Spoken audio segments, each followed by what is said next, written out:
In honor of National Military Spouse Appreciation Day, the Veterans Memorial Museum celebrates the incredible and selfless contributions of the men and women who support their families, our military, and our country. We are immensely grateful for all military spouses. Their achievements, sacrifices, and their patriotism help to build and shape the communities in which we live today. Military spouses often endure and acclimate to sudden and abrupt changes due to deployment, training, and a variety of other circumstances. Readiness and preparedness are not only for those who serve, but for their families as well. Military spouses are resilient, active, and provide strength and structure during both good times and bad. We look to them as great sources of inspiration, perseverance, and tenacity. Each year, the Friday prior to Mother's Day is dedicated to military spouses across the globe. Recently, we had the pleasure of sharing with you some words from Margie Ferriter, Mindy, Butler, and Jana Mansoor, all military spouses and members of the National Veterans Memorial Museum community. Well, I had some girlfriends. I was an Army brat, and I had gone up to see my parents when they lived at Fort Drum, New York, and I had met some women my own age who were married, and one of them said, "Oh, we have a unit ball coming up and have this great lieutenant we'd like you to go on a blind date with." And I said, "I'm not really into blind dates, but thank you. I'll stay at your house and wait till you're back from the ball." And she said, "Oh, no, he's really nice." And I said, "Okay, fine." And come to find out, his company commander had given him an illegal order to take me to the ball. You know, you're not allowed to force somebody to do that. Bill didn't want to go with me either, but he did. And here we are 30 years later. Well, I was actually set up by parents. My parents and Mike's parents had a mutual friend. My parents and Mike's parents had not met, and they all went to dinner one evening. We lived in Monterey, at the Presidio of Monterey, and Mike's parents lived out in Carmel Valley. And they went to dinner, and at the end of the dinner, the story I'm told is that Mike's mother went home and said, "I met a family with 5 girls. 2 of them go to the University of South Carolina. Mike was at the Citadel." And she said, "Go meet him." And so we met, and it's been about 45 years later. We're still hanging together. I was in El Paso at the time, and Pete was at Fort Bliss, and we completely met by happenstance in a wine tasting class that a group of my girlfriends from college had suggested that we take, and just for fun. And Pete took it to meet girls because he had heard that night school was a great place to meet girls. So he came in by himself and sat down right in the middle of the 5 of us. He was a history major, if you want to call it that, at West Point, and I was also a history major. And so we had an instant bond there, and we're still at it 30 years later.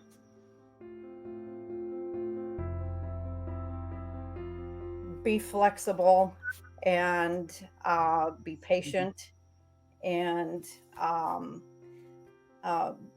be prepared at times to dig down deep for a strength you didn't know you had. And you're a team now, so communication and supporting each other is the only way to make it through the military life. It's not the soldier and the spouse, or the soldier and the family. It is everybody coming together, and I had some good advice up front, but I didn't have a lot of experience with the military before we got married, because he was already a promotable first lieutenant. I pinned on his captain's bars, and he went off to a school for 8 months, and then came back. We got married, and then we were in Germany 11 days later. So it was total immersion, and I had good support starting out. And I would say that, I grew up in a military family, And my mom, the whole time we were growing up and moving around, her big thing, we'd get ready to move and she'd say, bloom where you're planted. And we've kind of fed off of her. Everything was an adventure, and we were going to go to this new place, and if we loved it, great. It was going to be sad when we had to leave, and if we didn't love it, great. We left 2 or 3 years later. So I kind of had that from an early age, that we go and we expect that we're going to have a good time, because if we think we're going to have a bad time, we probably will. And I just kind of instilled that with our kids, and even in units with the young spouses. Like, this can be an adventure, and it's a time-limited adventure. So kind of jump in there and participate if you want to, which I always chose to do, and try and make the best of it. That you really can be a family and a community if you put forth a little understanding and a little time into your community. Yeah. I think, again, like Mindy, I wasn't a military brat. So coming in, I thought, I know what I'm doing. I grew up in it. But my true advantage was the very first unit we arrived at about 10 or 11 days after we were first married at Fort Riley, Kansas. Mike came home and said, great, I'm going to the field. And we were just in a hotel and guest housing waiting to find some place. And I was not even left alone for a day. The unit, the spouses of the unit called me and said, come on, we're going to help you find a place to live. You'll see Mike soon, but you've got to get going. And so from that very first moment, I had the advantage of the support of the community. And I think if anybody has to say anything about the military, it is if you let it be, it will be a very inclusive community.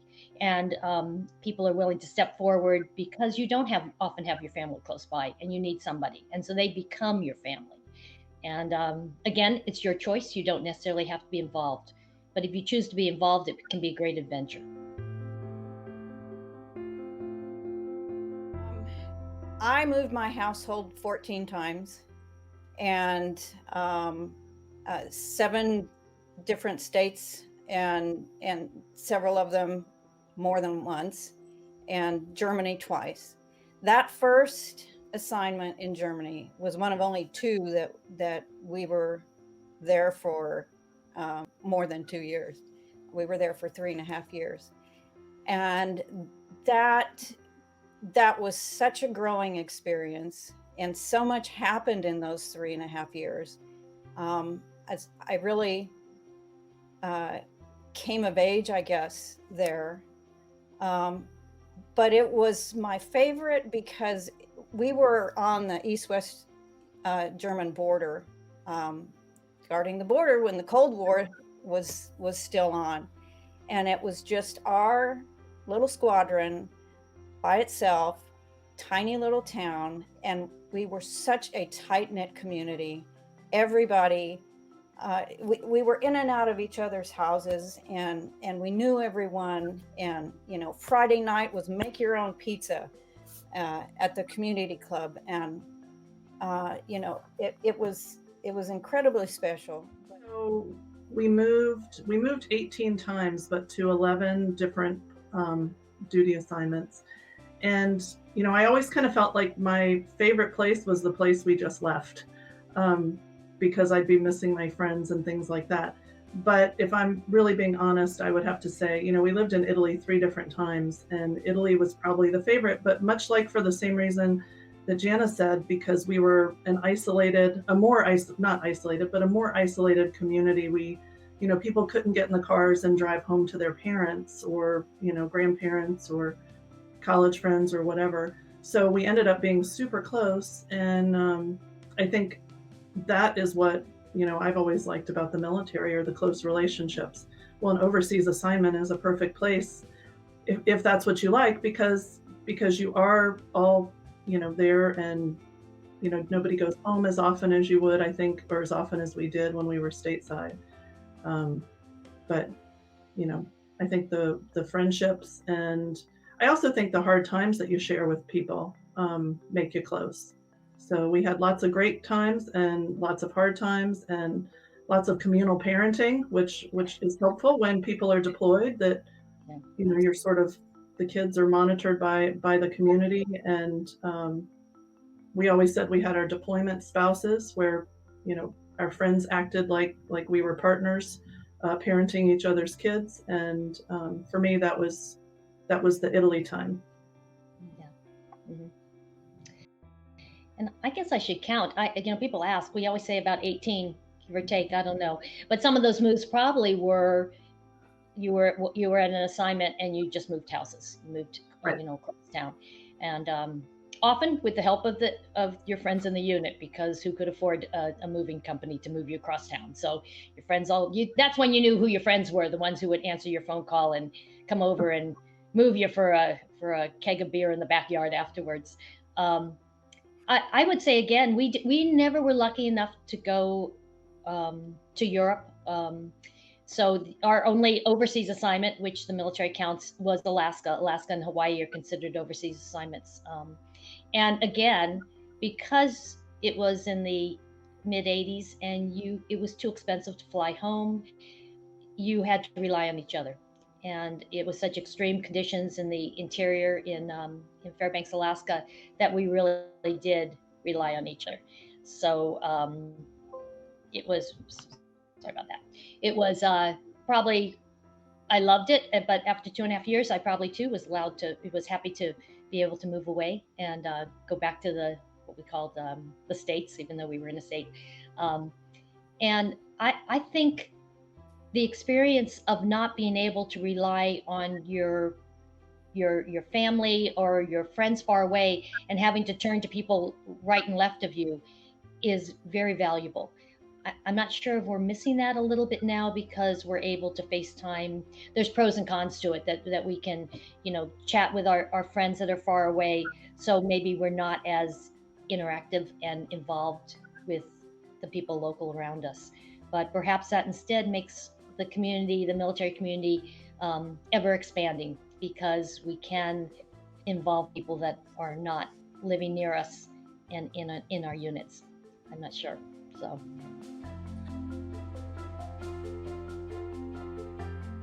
We didn't have smartphones, and I didn't have my first laptop until after Pete retired. So we were kind of doing this in the dark ages. And I think for spouses now, it's so wonderful that they can be connected and have resources right at their fingertips. But it's enabled me to keep up with so many friends that I made over the years, on Facebook and just email. We didn't have that for a long time. And I visit friends. I travel to visit Army friends all the time. My children have kept in touch with many of their friends from post to post. So it's not just me, but it's the entire family. So it's great. Well, and I think too, the beauty of at least my friends is that none of us mind traveling long distances to see one another. In fact, last weekend I met girlfriends. We kind of met in the middle. Everybody drove 5 hours. We spent 2 nights together and caught up and had a great time. And those, one of my girlfriends, we've been friends for 20 plus years at 3 different assignments together.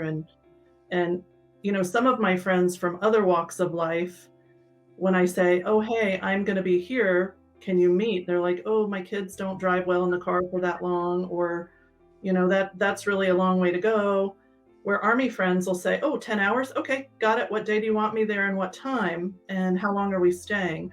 Or friends will say, hey, let's fly and meet at this place. And if you're flying, I'll pay for dinner. It's this, whatever we have to do to make it work. And even friends who are still active duty, they said, hey, come see us before we PCS to our next assignment, because it'll be harder to see us then. So I do appreciate, like Jana was saying, when Bill was first deploying, we would have to get a 5-minute or 10-minute phone slot or a video slot and go wait at a secure site to be able to see him on a video chat. on Christmas Day or Thanksgiving or whatever. So I appreciate the technology today. I mean, the fact that I can Zoom with friends, um, and I think it's much easier. Like Jana said, our children keep up with their friends so much easier than we did. You know, when you'd have to get everyone's phone number every time they moved, you know, and everyone's address and do it old school. Well, for me, for sure, it's um, it's the deployment Mhm. feature, because that's very personal to me. You know, Pete was deployed in Iraq twice, and the first time as a brigade commander, and I was back in Germany with, you know, about 4,000 family members, um, and it was it was it was quite a time, and um, just just that I get emotional, but I think that is well done, and when you sit on the bench and watch those stories, you get a sense of the enormity of it. Well, I think it's that same, you know, the deployment and the homecoming film that speaks to me the most, because I think it shows that the lifestyle and the life of a military service member is so much more than that person individually. It's Don Jakeway's parents who didn't realize he was coming home because it was World War II, and they had received telegrams saying that he had been wounded, and you know, it's him describing how his mother reacted when he showed up at home. So it's the parents. Yeah. You know, it's the service member who comes home and says to his family, you know, I've got to go do something first before I come home to you, and that's, you know, go pay respects to the people that didn't come home. So, you know, I get emotional too. Here we go.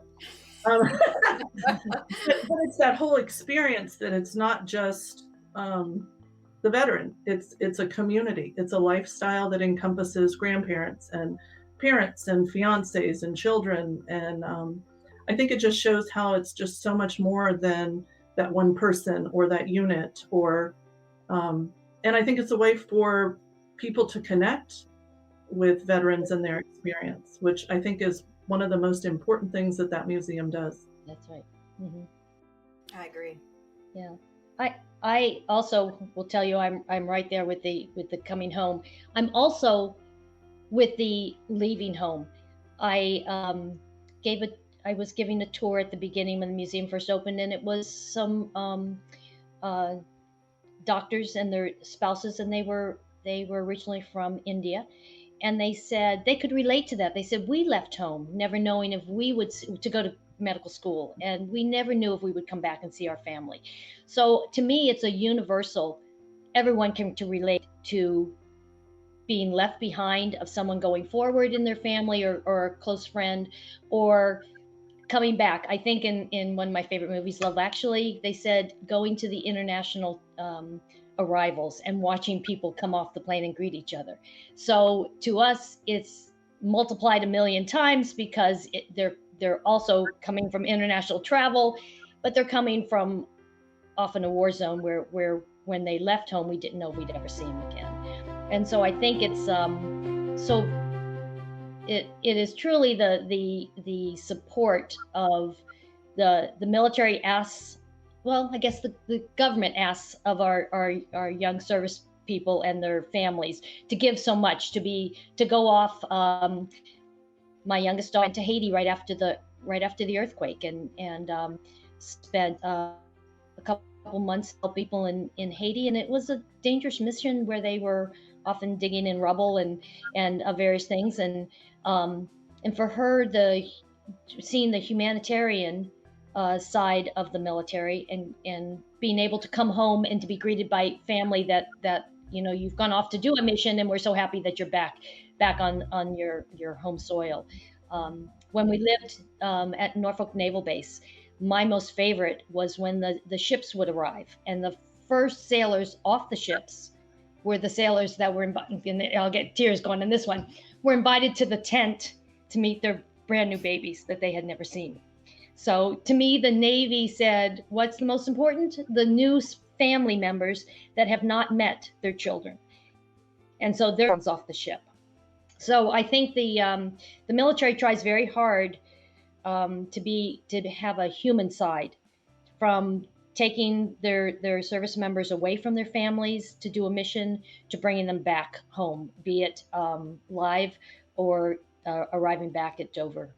Either way, they try and remember that the military is an organization, but it's made up of human beings.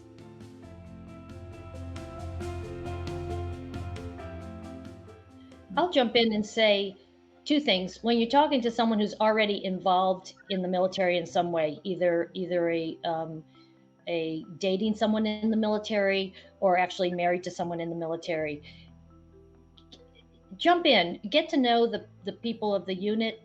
Just like any organization, just like any community, there'll be people you love, people you don't like, but in all cases you can probably find some type of connection with everybody. So give it a try. Meet them, because meet the families of the men and women that are going to work every day with your spouse or your boyfriend or girlfriend, and also very likely deploy with that person. So get to know them, because we always say when you need something at 2 and 3 in the morning, you want to call someone you know. You don't want to call a total stranger on a calling list, which we would provide calling lists. But so get to know people before maybe you need to rely on them or they need to rely on you. The other thing I would say to all of the spouses and out in the world, let your children consider the military. It is a fabulous life, because it's a life that you serve with very honorable men and women.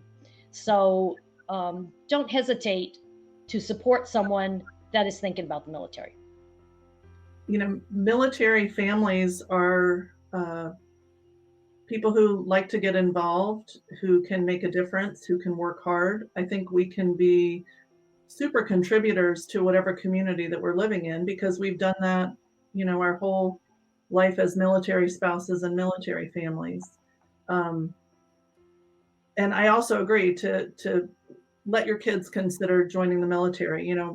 I don't know, Margie, I know your kids, everybody has served in some capacity. We have our son who's in the military, which, to be honest, as the parent, it's really kind of fun to watch it through their eyes and think, oh my gosh, we forgot all about those kind of fun times. But I think we can really contribute to the communities that we're in, much like all the veterans contribute to the communities they join once they leave the military. I totally agree. I think for civilian families,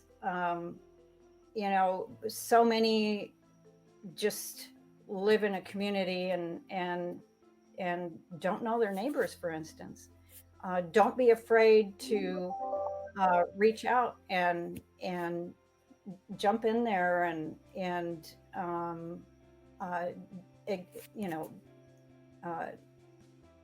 just contribute, and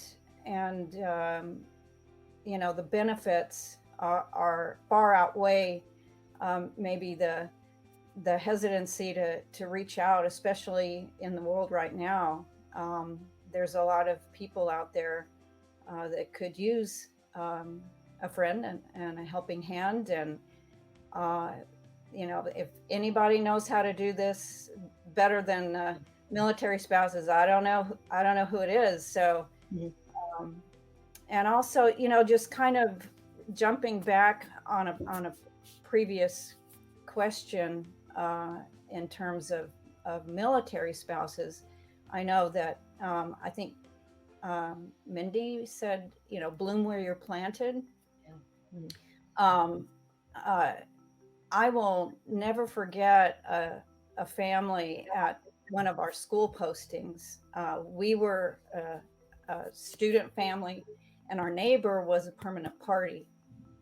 And up front, she said, I don't want to be friends because I always have to say goodbye and be left behind. So I don't want to put myself out there. And I tried to break down that wall and was unable to do that. So what a missed opportunity to know you. What a missed opportunity. Yeah. And so, you know, the military, that's life, you know, in the military. So, you know, expanding on bloom where you're planted. I kind of relied on a quote that it's a good and safe rule to sojourn in a place as if you meant to spend your life there, and don't lose any opportunity of doing a kindness or making a friend.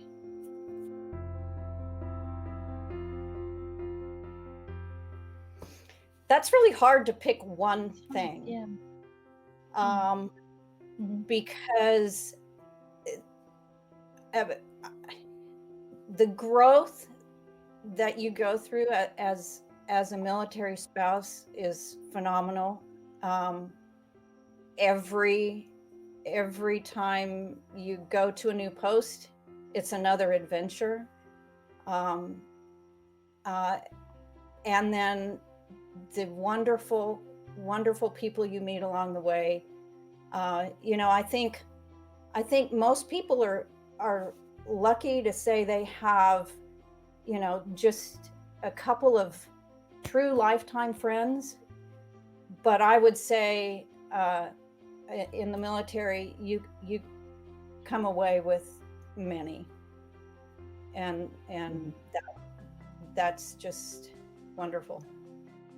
I would say that, well, I guess to me, the luckiest thing about or being a military spouse is that I got to hang with Mike all those years. I know that we're far different people than we would have been if we had stayed in one location. And I agree that we have a better feeling, I think, for the that different people are different, but that we're more alike than we're different. So one of the nicest things about the military, it represents all of the United States. So we have great diversity within it, and we were able to meet people that didn't come from backgrounds that we came from, that didn't have futures that we had, and yet somehow we were able to connect and hang with them, and many times be friends with people that we never would have met along the way had we not been involved with the military. Well, and for me, I would say that I like being part of a team, whether that's a team with my spouse or whether that's a team with a military unit or, you know, with my girlfriends. So I feel that it really has been a gift. I'm a different person than I would have been had I, you know, ended up with someone who wasn't in the military. And I think I'm probably a much stronger and more adaptable person than I might have been otherwise, because sometimes adaptability is not one of my strengths. So, you know, I appreciate all the opportunities that it gave us to, like everyone has said, to be around different people, to live in different parts of the country and different parts of the world, and to really see all the good in people. You know, there's a lot of hard things in the world and there's a lot of bad things, but I think people are really good at their core. And it was really nice to spend our adulthood up to this point with really good, fantastic people. And, you know, I appreciate places like the museum where you can still kind of have that touchstone and still feel that, even though we're not in a military community anymore, and see all the fantastic people that, you know, are dedicated to the museum and the community of Columbus, just like we have been dedicated to, you know, serving our country in different ways all these years. Well, Mindy, I couldn't have closed this out any better than that. I want to thank you for joining us today in honor of Military Appreciation Month, and Military Spouse Day, which is May 7th this year. You guys are fantastic. Thanks for joining us, and thanks for your service to, you always hear that from, our military personnel, but the service that you ladies do for your families, for the military, for our museum, and the community at large is it's invaluable. And you're just as much as part of the museum and the military as the men and women that serve. And we all know that and appreciate that. That's why we have an appreciation day for it. So with that, and to find out more about events and things going on at the National Veterans Museum, check out our website at nationalvmm.org and stay tuned for future programming. So thanks, Mindy and Margie and Jana, for joining us today. And thanks to all our military spouses, as we appreciate you on Military Spouses Day.